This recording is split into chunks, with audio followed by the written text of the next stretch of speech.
Sometimes, occasionally, the military will put some substances into the atmosphere that are detected by our radar, our weather surveillance radar.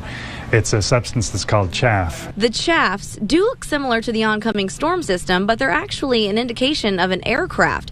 We replayed the radar images from 8:40 a.m. Turns out several of those chaffs or planes were near the San Diego and Baja areas. Depending on how low and how fast, the planes could have created that sonic boom. Let's talk about military chaff. You may or may not have heard of this.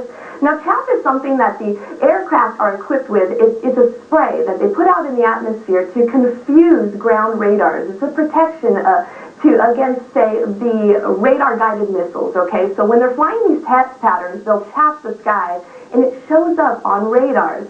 Now, I was looking at my radar wondering, could it have been a flight pattern? Well, here's what happened. I called the National Weather Service, and something interesting here. They confirmed that this right here, this and this are not rain.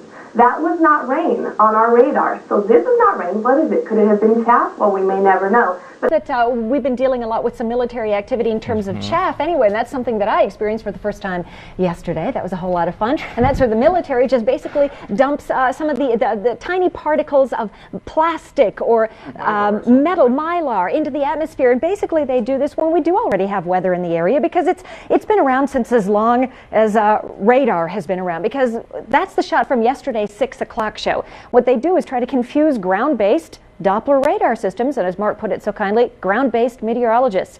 And yes, ladies and gentlemen of the armed forces, it worked well. That's a shot of the mylar. That's a shot of the chaff, again, moving through the atmosphere yesterday. As you can see, a very distinctly different pattern from when a storm system would move through.